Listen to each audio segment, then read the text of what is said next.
उन्हें medical help के लिए अस्पताल ले जाने की बजाय कहीं और ले जाया जा रहा था। तब मुझे पता लगा, तब मैंने पहली बार बच्ची से फोन पे बात की, पूछा कि ये अस्पताल की बजाय कहाँ जा रहे हो? जो लोग ले जा रहे थे उन्होंने कहा हम इसको बंगाल ले जा रहे हैं। मैंने कहा इतने बीमार पेशेंट को आप 1500 किलोमीटर दूर ले जा रहे हो, कहाँ हो? तो उन्होंने कहा जी हम आगरा क्रॉस कर गए हैं। मुझे कुछ खटका हुआ, लगा कि कुछ गड़बड़ हो रही है। तो मैंने, क्योंकि मैं थोड़ा बांग्ला बोल लेता हूँ, मैंने बच्ची से बांग्ला में पूछा कि जो लोग ले जा रहे हैं भले लोग हैं कि नहीं है? उसने चुपचाप से कहा नहीं। तो मेरे को लगा कि कुछ गड़बड़ है। फिर मैंने कहा उस बच्ची को कि तू अपना व्हाट्सएप लोकेशन भेज दे कहाँ है। तो पता लगा वो तो हरियाणा में थे। तब मैंने इंटरव्यू किया और उन्हें कहा कि एकदम वापस लेके आओ, नहीं तो ये हम मामले को एकदम पुलिस में लेके जा रहे हैं। तो इतना तो पता लगा, लेकिन तब आते आते लड़की की तबीयत इतनी खराब थी कि पहले 4 दिन हमारा टोटल फोकस इस पे था कि लड़की को बचाया जा सके किसी तरह से, उसको पीजीआई रोहतक ले। हुण ध्यान ना सुनियो, वो जिहड़े रेप करदे गए वो कुड़ी नूं गड्डी च पा के वो हरियाणे लेके जा रहे है, इनू कहा जा रहा है वो बंगाल लेके जा रहे है। फिर एक फोन करता है, सो ਇਹਦੀ ਗੱਲ ਉਹਨਾਂ ਨਾਲ ਹੁੰਦੀ ਹੈ, ਇਹਦੀ ਗੱਲ ਕੁੜੀ ਨਾਲ ਹੁੰਦੀ ਹੈ। ਇਹਦਾ ਮਤਲਬ ਇਹਦਾ ਕੰਟੈਕਟ ਹੈ, ਕੁੜੀ ਦੇ ਨਾਲ ਵੀ ਕੰਟੈਕਟ ਹੈ। ਇਹਨੂੰ ਪਤਾ ਹੈ ਕਿ ਕੁੜੀ ਨੂੰ ਕਿੱਥੇ ਲੈ ਕੇ ਜਾ ਰਹੇ ਨੇ, ਕੁੜੀ ਨੇ ਕਿੱਥੇ ਰੇਪ ਹੋ ਰਿਹਾ। ਸੋ ਇਹ ਇਨਵੋਲਵ ਆ ਸਾਰੇ ਕੇਸ ਦੇ ਅੰਦਰ, ਟੋਟਲੀ ਇਨਵੋਲਵ ਆ। ਮੈਂ ਬੰਗਲਾ ਬੋਲ ਲੈਣਾ, ਮੈਂ ਕੰਗਲਾ, ਔਰ ਇਹ ਕਹਿੰਦਾ ਕਿ ਮੈਨੂੰ ਪਤਾ ਲੱਗ ਗਿਆ ਕਿ ਭਾਈ ਇਹ ਝੂਠ ਹੈ, ਉਹਨੂੰ ਬੰਗਲਾ ਬੁੰਗਲਾ ਨਹੀਂ, ਉਹਨੂੰ ਤਾਂ ਹਰਿਆਣੇ ਲੈ ਕੇ ਗਏ, ਕੁੜੀ ਦੱਸ ਰਹੀ ਹੈ। ਸੋ ਇੰਨਾ ਕੁਛ ਪਤਾ ਹੋਣ ਦੇ ਬਾਵਜੂਦ ਇਹਨੂੰ ਜਦੋਂ ਐਡੀ ਵੱਡੀ ਸ਼ੱਕ ਹੋ ਜਾਂਦੀ, ਇਹਨੂੰ ਪਤਾ ਲੱਗ ਜਾਂਦਾ ਇਹਦਾ ਫਰਜ਼ ਉਸੇ ਟਾਈਮ ਪੁਲਿਸ ਕੰਪਲੇਂਟ ਕਰਨ ਦਾ ਸੀ, ਨਾ ਕਿ ਉੱਥੋਂ ਕੁੜੀ ਨੂੰ ਵਾਪਸ ਲੈ ਜਾਓ। ਪਰ ਇਹਨਾਂ ਨੇ ਐਂਡ ਤੱਕ ਇਹਨਾਂ ਨੇ ਕੋਸ਼ਿਸ਼ ਕੀਤੀ ਹੈ ਕਿ ਗੱਲ ਬਾਹਰ ਨਾ ਨਿਕਲੇ, ਕੁੜੀ ਨੂੰ ਬਚਾ ਲਈਏ। ਕਈ ਦਿਨ ਫਿਰ ਹਸਪੀਟਲ 'ਚ ਰੱਖੀ ਫਿਰਦੇ ਰਹੇ, ਐਂਡ 'ਚ ਜਾ ਕੇ ਕੁੜੀ ਮਰ ਜਾਂਦੀ ਹੈ, ਕਤਲ ਹੋ ਜਾਂਦਾ ਕੁੜੀ ਦਾ 30 ਤਰੀਕ ਨੂੰ, ਤੇ ਕੁੜੀ ਦਾ ਪਿਓ ਆ ਕੇ 8 ਤਰੀਕ ਨੂੰ ਕੇਸ ਰਜਿਸਟਰ ਕਰਾਉਂਦਾ। ਸਿੱਧਾ ਹੀ ਕਾਤਲ ਹੈ ਇਹ ਸਭ। ਆ ਜਿਹੜਾ ਜੁੰਡਲੂ ਜਿਹਾ ਬੈਠਾ, ਇਹਨੇ ਵੀ ਰੇਪ ਕੀਤਾ ਹੋ ਸਕਦਾ, ਇਹ ਵੀ ਕਤਲ ਦਾ ਹਿੱਸਾ ਹੋ ਸਕਦਾ। ਜਿਹੜੀਆਂ ਇਹਦੀਆਂ ਗੱਲਾਂ ਇਹਦੇ ਵਿੱਚੋਂ ਸਾਰਾ ਜਿਹੜਾ ਸੱਚ ਸਾਹਮਣੇ ਆ ਰਿਹਾ। के गए उसको फिर यहाँ प्राइवेट हॉस्पिटल के अंदर भर्ती करवाया। हमारे सारे साथी उसके साथ दिन रात खड़े रहे कि उसको किस तरह से बचाया जा सके। और जब तबीयत बिगड़ रही थी फिर हमने पिताजी को कहा कि आप जरूर आओ यहाँ पे देखो। और इसलिए जो सारे हालात के बारे में हम लोगों को तो लो भाई जी हुण ध्यान नाल सुनो दोबारा। उत्थों जदों वो लैके जांदे ने कुड़ी नूं, बई उत्थे नहीं लैके जा रहे, इहनूं पता लग गया कि वो हरियाणे लैके जा रहे ने, मतलब जिन्हां ने रेप कीता उही लई फिरदे रहे। पहला कह रहा साडा हिस्सा नहीं है, उस तो बाद भी ये कह रहा उहनूं प्राइवेट हॉस्पिटल च उहदा इलाज कराया गया। ਉਹਦੇ ਪਿਤਾ ਨੂੰ, ਉਹਦੇ ਘਰਦਿਆਂ ਨੂੰ ਇਹਨੂੰ ਪਤਾ ਹੋਣ ਦੇ ਬਾਵਜੂਦ ਵੀ ਇਹ ਜੰਗਲੀ ਬੰਦਾ ਜਿਹੜਾ ਉਹਨਾਂ ਨੂੰ ਦੱਸ ਨਹੀਂ ਰਿਹਾ ਕਿ ਤੁਹਾਡੀ ਕੁੜੀ ਦਾ ਰੇਪ ਹੋ ਗਿਆ, ਉਹਨੂੰ ਉਧਰ ਨੂੰ ਲੈ ਗਏ ਸੀ, ਹੁਣ ਅਸੀਂ ਫਲਾਣੇ, ਨਹੀਂ, ਐਂਡ ਤੱਕ ਨਹੀਂ ਦੱਸਿਆ। ਦੱਸਦਾ ਕਦੋਂ? ਜਦੋਂ ਬਿਲਕੁਲ ਮਰਨ ਵਾਲੀ ਹੋ ਜਾਂਦੀ ਹੈ, ਖੁਦ ਦੱਸ ਰਿਹਾ ਆਪਣੇ ਮੂੰਹੋਂ। ਧਿਆਨ ਨਾਲ ਪੜੋ। ਔਰ ਸਿੱਖ ਫॉर ਜਸਟਿਸ ਦੇ ਜਿਹੜੇ ਕੰਟੈਕਟ ਨੰਬਰ ਆ ਮਾਲੀ ਮਦਦ ਲੈਣ ਵਾਲੇ ਰੋਜ਼ ਦਿਖਾਉਂਦੇ ਸੀ, ਉਹ ਬਦਲ ਚੁੱਕੇ ਹੈ। ਸੋ ਤੁਹਾਨੂੰ ਅੱਜ ਆਪਾਂ ਨਵੇਂ ਨੰਬਰ ਜਿਹੜੇ ਆ ਉਹ ਵੀ ਸਾਡੇ ਕੋਲੇ ਪਹੁੰਚ ਚੁੱਕੇ ਆ। ਸੋ ਉਹ ਨਵੇਂ ਨੰਬਰ ਵੀ ਜਿਹੜੇ ਆ ਬਹੁਤ ਜਲਦੀ ਦਿਖਾਵਾਂਗੇ। ਸੋ इनू आपां ध्यान नाल थोड़ा जा सुन लिए। डेथ के बाद पूरा पता लगा क्या कुछ है। और सच बात यह है कि पूरी हालात अभी भी किसी को पता नहीं है। पुलिस इन्वेस्टिगेट करेगी, हम हर तरह से सपोर्ट करेंगे, क्योंकि किसान आंदोलन के लिए सबसे बड़ी बात यह है कि हर महिला को पता हो कि ऐसी कुछ भी छोटी से बड़ी कोई भी घटना हो, उसको बिल्कुल बर्दाश्त नहीं किया जाए। छोटी बड़ी घटना बर्दाश्त, वो 1.5 महीने 3 महीने तुसी कुड़ी दा रेप कर रहे हैं, तैनू पता होने के बावजूद कि भाई वो झूठ बोल के हरियाणे लै गए, उत्थों तू उन्हें वापस लिया के प्राइवेट हॉस्पिटल च रख लेना, 2 दिन उत्थे रखी रखते हैं, तुसी उहदे प्यो नूं नहीं दसदे। तुसी सारे इस हिस्सा है, सारे इस चक्कर दा, इस कतल दा, इस रेप दा सारे हिस्सा है। या रेप, ये बहुत बड़ा अंतर है इन दो शब्दों में। तो क्या अब माना जाए कि लड़की के साथ कथित तौर पर रेप हुआ? फादर सॉरी किधर गई यार ने भी अपनी कंप्लेंट में रेप शब्द का इस्तेमाल नहीं किया है, जहां तक मेरे को ध्यान है। हुण दा झूठ देखो, ये कहंदा रेप शब्द का इस्तेमाल नहीं किया कंप्लेंट दे विच।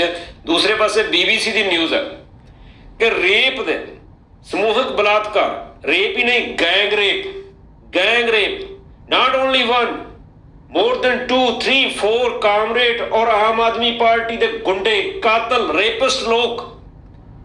6 ਵਿਅਕਤੀਆਂ ਦੇ ਰੇਪ ਦਾ ਕੇਸ ਹੈ। ਇਹ 6 ਨੂੰ ਟੰਗਿਆ ਜਾਵੇ, 12 ਹੋਰ ਆਉਣਗੇ। ਇਹ ਮਾਓਵਾਦੀ, ਕਾਓਵਾਦੀ, ਜਿੰਨੇ ਗੰਦ ਇਕੱਠਾ ਹੋਇਆ, ਇਹ ਸਾਰੇ ਰੇਪਿਸਟ ਔਰ ਕਾਤਲ ਲੋਕ। झूठ किस तरह मार रहे हैं ये जुंडल जा उत्थे बैठ के। तो अभी मैं समझता हूँ इसमें हम निष्कर्ष पे ना पहुंचे, हम जानते नहीं, मगर हम मान के चलेंगे कि बुरा से बुरा हुआ होगा और हम उसी तरह से परस्यू करेंगे जो कि बुरे से बुरे मामले में परस्यू किया जाना चाहिए। बुरा से बुरा होया होगा। वो रेप करता, इन्ने महीने कुड़ी दा कतल करता, हजे होर इहदे च अच्छा होने वाली किहड़ी गल है?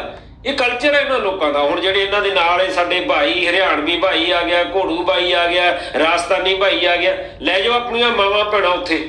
ਆ ਬੁਰੇ ਸੇ ਬੁਰਾ ਹੋ ਜੂ ਫਿਰ ਬਾਅਦ ਚ। ਪਰ ਤੁਹਾਨੂੰ ਯੋਗਿੰਦਰ ਯਾਦਵ ਜੀ ਕੰਪਲੇਨ ਪਹਿਲਾਂ ਨਹੀਂ ਕਰ ਦੇਣੀ ਚਾਹੀਦੀ ਸੀ? ਤੁਸੀਂ ਕਿਹਾ ਤੁਹਾਨੂੰ 30 ਅਪ੍ਰੈਲ ਤੋਂ ਬਾਅਦ ਪਤਾ ਲੱਗਾ, ਹਾਲਾਂਕਿ ਤੁਹਾਨੂੰ ਥੋੜਾ ਅੰਦਾਜ਼ਾ ਹੋ ਚੁੱਕਾ ਸੀ ਕਿ ਕੁਝ ਗਲਤ ਹੋ ਸਕਦਾ ਜਾਂ ਹੋ ਰਿਹਾ ਹੈ। ਸੋ ਤੁਸੀਂ ਤੰਬੂ ਉਖਾੜ ਕੇ ਸੁੱਟ ਦਿੱਤੇ ਉਸ ਬੰਦਿਆਂ ਦੇ ਜਿਨ੍ਹਾਂ ਤੁਸੀਂ ਮੁਲਜ਼ਮ ਕਹਿ ਰਹੇ ਹੋ कि ये काफी सी कंप्लेन पहला नहीं हो जानी चाहिए सी? 2 दिन पहला ये कंप्लेन हुई है। पहली बात, ये कंप्लेंट हम तब तक नहीं कर सकते थे जब तक हमारे पास लड़की का स्टेटमेंट ना। और आप याद रखिए लड़की उस वक्त हॉस्पिटल में है। देखो कितना झूठ है यार। लड़की हॉस्पिटल का स्टेटमेंट आपे पुलिस ले लू। ਤੁਸੀਂ ਦੱਸੋ ਕਿ ਭਾਈ ਇੱਥੇ ਕੁੜੀ ਦਾ ਰੇਪ ਹੋ ਗਿਆ, ਉਹ ਕੁੜੀ ਨੂੰ ਉੱਧਰ ਨੂੰ ਲੈ ਗਏ, ਹੁਣ ਅਸੀਂ ਇੱਧਰ ਲੈ ਆਏ ਹਾਂ, ਅਸੀਂ ਹਸਪੀਟਲ 'ਚ ਰੱਖਿਆ ਹੈ, ਕੁੜੀ ਦਾ ਬੁਰਾ ਹਾਲ ਹੈ, ਪੁਲਿਸ ਨੂੰ ਕਾਲ ਕਰੋ, ਕੁੜੀ ਆਪੇ ਸਟੇਟਮੈਂਟ ਲਊਗੀ, ਕੁੜੀ ਪੁਲਿਸ ਉਹਦੇ ਘਰਦਿਆਂ ਦੇ ਨਾਲ ਕੰਟੈਕਟ ਕਰੂਗੀ। ਤੁਸੀਂ ਦੱਸ ਹੀ ਨਹੀਂ ਰਹੇ, ਤੁਸੀਂ ਲੁਕੋ ਕੇ ਰੱਖਿਆ ਕਿਉਂਕਿ ਤੁਸੀਂ ਖੁਦ ਹਿੱਸਾ ਹੈ ਇਸ ਸਾਰੇ ਦਾ। ਇਹਨਾਂ ਨੇ ਰੇਪ ਤੋਂ ਬਾਅਦ ਕੁੜੀ ਦਾ ਕਤਲ ਖੁਦ ਕੀਤਾ ਹੋ ਸਕਦਾ है। और ये मानने का तो हमें कोई आधार नहीं था कि लड़की बचेगी नहीं। हमने कहा 2-3 दिन ऑक्सीजन पे अस्पताल ले गए, बाहर आएगी, फिर उसके बाद लड़की बयान देगी, क्योंकि प्राइम विटनेस की बात होने, मतलब जिसके साथ हुआ है उसकी सुने बिना आगे जाके हम कंप्लेन कर दें, ये तो बात ठीक नहीं है।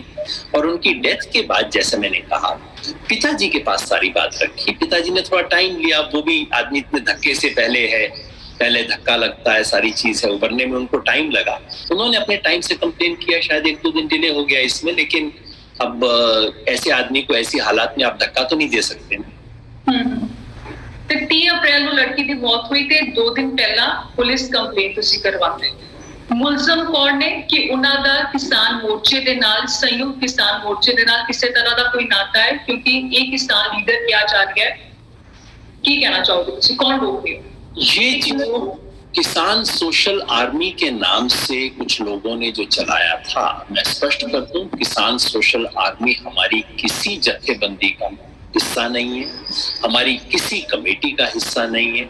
सच कहूं तो ये नाम ही मेरे को तब पता लगा जब ये केस आया, क्योंकि ऐसा इन लोग बहुत केस आउण गया जे तेनू ना बात जेड़ा 500 ਦੀ ਲਿਸਟ ਬਣਾਈ ਫਿਰਦੇ ਆ ਨਾ, ਉਹਦੇ 'ਚ ਬਹੁਤ ਨਾਂ, ਹਜੇ ਤਾਂ ਇੱਕੋ ਹੀ ਆਇਆ, ਅਜੇ 499 ਲਿਸਟਾਂ ਹੋਰ ਆ ਤੁਹਾਡੀਆਂ। ਤੁਸੀਂ ਗੰਦ ਪਾਉਣਾ, ਤੁਸੀਂ ਇੱਥੇ ਇਹ ਕੋਸ਼ਿਸ਼ करना। लोगों ने नाम अपना कुछ बना रखा था। मैं तो इसके बारे में ये भी नहीं जानता था कि ऐसी कोई जत्थेबंदी है, लेकिन एक बहुत बड़े आंदोलन के अंदर सब तरह के लोग शामिल हो जाते हैं। मुझे अफसोस है कि सब तरह ਦੇ ਤੁਸੀਂ ਹੋਣ ਨਹੀਂ ਦਿੱਤੇ। ਨਿਹੰਗ ਸਿੰਘਾਂ ਨੂੰ, ਸਿੱਖੀ ਸੋਚ ਵਾਲਿਆਂ ਨੂੰ, ਗੁਰੂ ਦੇ ਝੰਡੇ ਵਾਲਿਆਂ ਨੂੰ ਤੁਸੀਂ ਗਦਾਰ ਕਹਿਤਾ, ਤੁਸੀਂ ਫੜਾ ਦਿੱਤਾ, ਤੁਸੀਂ ਕਿਹਾ ਵਾਪਸ ਚਲੇ ਜਾਓ। ਤੁਸੀਂ ਤਾਂ ਇੱਕੋ ਸੋਚ ਦੇ ਲੋਕ ਉੱਥੇ ਰੱਖੇ ਆ, ਆਮ ਆਦਮੀ ਪਾਰਟੀ ਤੇ ਨਾਲ ਦੀ ਨਾਲ ਕਾਮਰੇਡ, ਮਾਓਵਾਦੀ, ਕਾਓਵਾਦੀ, ਸ਼ਾਓਵਾਦੀ, ਗਾਓਵਾਦੀ, ਜਿੰਨੇ ਤੁਸੀਂ ਵਾਦੀ ਇਕੱਠੇ, ਤੁਸੀਂ ਇੱਕੋ ਹੀ ਸੋਚ, ਓਨਲੀ ਵਨ ਸੋਚ, ਬੀੜੀ ਪੀਣੀ, ਰੇਪ ਕਰਨਾ, ਕਤਲ ਕਰਨੇ, ਝੂਠ ਬੋਲਣਾ, ਇਸ ਤੋਂ ਇਲਾਵਾ ਗਦਾਰੀ, ਟੌਟੀ, ਹੋਰ ਕੁਛ ਨਹੀਂ ਹੈ। ਸੋ ਜਦੋਂ ਗੱਲ ਕਰਦੇ ਆ, ਜਦੋਂ ਇਹਨਾਂ ਨੇ ਉਹ ਬਲਦੇਵ ਮਾਨ ਦੀ ਜਿਹੜੀ ਬਰਸ਼ੀ ਮਨਾਈ ਸੀ, ਸੋ ਬਲਦੇਵ ਮਾਨ ਦੇ ਬਾਰੇ ਸੋਸ਼ਲ ਮੀਡੀਆ ਤੇ ਕਿੰਨਾ ਕੁਛ ਹੈ ਕਿ ਭਾਈ ਉਹ ਰੇਪ ਕਰਦਾ ਰਿਹਾ ਲੋਕਾਂ ਦੀਆਂ ਕੁੜੀਆਂ ਦੇ, ਮਾਵਾਂ ਭੈਣਾਂ ਦੇ, ਤੇ ਲੋਕ ਉਹਨੂੰ ਹੁਣ ਚਾਂਦੀ ਦੇ ਤਗਮੇ ਥੋੜੀ ਪਾਉਣਗੇ। ਦਾਦੂ ਵਾਲ ਥੋੜੋ ਸੀ ਉਦੋਂ ਕੋਈ ਵੀ ਮੈਡਲ ਪਾਇਆ ਹੋਊਗਾ, ਤੇ ਪਾ ਦਿੱਤਾ ਫਿਰ ਜਿਹੜਾ ਅਗਲੇ ਨੇ ਪਾਉਣਾ ਸੀ ਮੈਡਲ। ਸੋ ਇਹ ਇਹਨਾਂ ਦਾ ਕਲਚਰ ਹੈ ਕਾਮਰੇਡਾਂ ਦਾ। ऐसे लोगों का हमें पहले पता नहीं लग सका, पहले हम इसको बाहर नहीं कर सके। ਪਰ ਬਿਲਕੁਲ ਯੋਗਿੰਦਰ ਯਾਦਵ ਜੀ, ਇਹ ਸਵਾਲ ਤਾਂ ਉੱਠੇਗਾ ਜਦੋਂ ਤੁਸੀਂ ਤੰਬੂ ਉਹਨਾਂ ਦੇ ਉਖਾੜ ਕੇ ਸੁੱਟੇ, ਉਹਨਾਂ ਨੂੰ ਸਾਈਡ ਕਰ ਦਿੱਤਾ ਆਪਣੇ ਅੰਦੋਲਨ 'ਚ, ਉਦੋਂ ਕਿਉਂ ਨਹੀਂ ਤੁਸੀਂ ਕੰਪਲੇਨ ਦਿਖਾਈ? 30 ਅਪ੍ਰੈਲ ਨੂੰ ਲੜਕੀ ਹਾਈਡ ਕਰਨ ਦੀ ਕੋਸ਼ਿਸ਼ ਕੀਤੀ ਹੈ, ਸਾਰਾ ਕੁਝ ਲੁਕਾਉਣ ਦੀ ਕੋਸ਼ਿਸ਼ ਕੀਤੀ ਹੈ, ਕਿਉਂਕਿ ਇਹ ਸਾਰੇ ਇਸ ਰੇਪ ਦਾ, ਇਸ ਕਤਲ ਦਾ ਹਿੱਸਾ ਹੈ। ਸਾਰੇ ਦੇ ਸਾਰੇ ਇਹਨਾਂ ਨੂੰ ਫੜ ਕੇ ਟੰਗਿਆ ਜਾਵੇ। ਇਹ ਸਾਰੇ ਬੋਲਣਗੇ ਜਿੰਨੇ ਵੀ ਬੀੜੀਆਂ ਬੂੜੀਆਂ ਵਾਲੇ ਆ। ਦੀ ਮੌਤ ਹੋਈ ਅਤੇ 2 दिन ਪਹਿਲਾਂ 8 मई ਨੂੰ ਅਗਰ ਤੁਸੀਂ ਕੰਪਲੇਨ ਕਰਵਾ ਰਹੇ ਹੋ, ਤੁਸੀਂ ਕਹਿ ਰਹੇ ਹੋ ਉਹਨਾਂ ਦੇ ये ਨਾਮ तंबू उखाड़ने की घटना 3-4 तारीख की है, ये पहले की नहीं है। आपको शायद ਲਓ 3-4 ਤਰੀਕ ਕੀ ਹੈ। ਸੋ 30 ਤਰੀਕ ਨੂੰ ਕੁੜੀ ਦੀ ਮੌਤ ਹੋ ਜਾਂਦੀ ਹੈ। 3-4 ਤਰੀਕ ਨੂੰ ਤੁਸੀਂ ਤੰਬੂ ਪੱਟ ਦਿੰਦੇ ਨੇ। 8 ਤਰੀਕ ਨੂੰ ਜਾ ਕੇ ਤੁਸੀਂ ਕੰਪਲੇਂਟ ਲਿਖਾ ਦਿੰਦੇ ਨੇ। ਪਹਿਲਾ ਮਹੀਨਾ 2 ਮਹੀਨੇ ਤੋਂ ਕੁੜੀ ਦਾ ਤੁਸੀਂ ਗੈਂਗ ਰੇਪ ਕਰ ਰਹੇ ਆ। ਸੋ ਇਹ ਸਾਰੀ ਪਲਾਨ ਮੁਤਾਬਕ ਕੰਮ ਹੋ ਰਿਹਾ। इसके बारे में इंफॉर्मेशन नहीं है। 30 तारीख को डेथ होती है, 3-4 तारीख को तंबू उखाड़ा जाता है, और ये वो वक्त है जबकि पिताजी को हम और कंप्लेंट की जाती है कब, शायद 7 या 8 तारीख को कंप्लेंट। ਕਿਉਂ ਜਿਹੜੀ ਗੱਲ ਮੈਂ ਕਹੀ ਹੈ 30 ਤਰੀਕ ਤੋਂ ਪਹਿਲਾਂ ਮਹੀਨਾ 2 ਮਹੀਨੇ ਕੁੜੀ ਦਾ ਰੇਪ ਹੁੰਦਾ। ਹਫਤਾ 2 ਹਫਤੇ ਉਹਨੂੰ ਚੱਕ ਕੇ ਹਸਪੀਟਲਾਂ 'ਚ ਕਿਤੇ ਹਰਿਆਣੇ ਲੈ ਗਏ, ਕਿਤੇ ਕਿਤੇ ਲੈ ਗਏ। 30 ਤਰੀਕ ਨੂੰ ਕੁੜੀ ਦੀ ਮੌਤ ਹੋ ਜਾਂਦੀ ਹੈ। ਉਸ ਤੋਂ ਬਾਅਦ 4 ਤਰੀਕ ਨੂੰ ਉਹ ਤੰਬੂ ਪੱਟੇ ਜਾਂਦੇ ਨੇ। 500 ਦੇ ਵਿੱਚੋਂ ਇੱਕ ਜਥੇਬੰਦੀ ਉਹਨਾਂ ਨੇ ਆਪਣਾ ਦਿਖਾ ਦਿੱਤਾ ਜੌਹਰ, ਬਾਕੀ ਹਜੇ ਦਿਖਾਉਣਗੀਆਂ। ਤੇ 4 ਤਰੀਕ ਨੂੰ ਤੰਬੂ ਪੱਟਣ ਤੋਂ ਬਾਅਦ ਉਹਦੇ ਕੁੜੀ ਦੇ ਪਿਤਾ ਜੀ ਨੂੰ ਕਿਹਾ ਜਾਂਦਾ ਹੈ, ਤੇ 8 ਤਰੀਕ ਨੂੰ ਉਹ ਫਿਰ ਆ ਕੇ ਵਿਚਾਰਾ ਕੰਪਲੇਂਟ ਕਰਦਾ।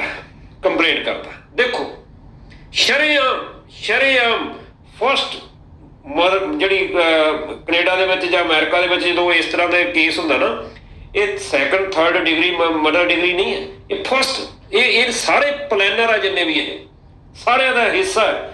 ਕੁੜੀ ਨੂੰ ਰੇਪ ਔਰ ਕੁੜੀ ਦਾ ਕਤਲ ਕਰਕੇ ਕਾਤਲਾਂ ਨੂੰ ਛੁਪਾਉਣ ਦੇ ਵਿੱਚ करते हैं। जो तंबू खाड़ के सुटे जाते हैं कि किसानों वालों इन्नी कोई कार्रवाई की गई, उदों क्यों नहीं पुलिस को कंप्लेंट की गई? क्योंकि बहुत कुछ बदल जाता है, बहुत सेंसिटिव केस होंगे ने, पुलिस को हैंडल करन देना चाहिए उन जो केसेस को।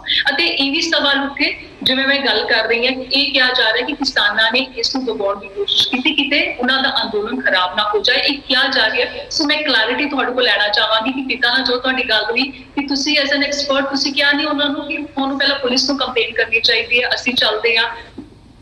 बिल्कुल, हमारी तरफ से पहले दिन से पिताजी के बारे में ये था कि आप कंप्लेन करने का हक आपका बनता है।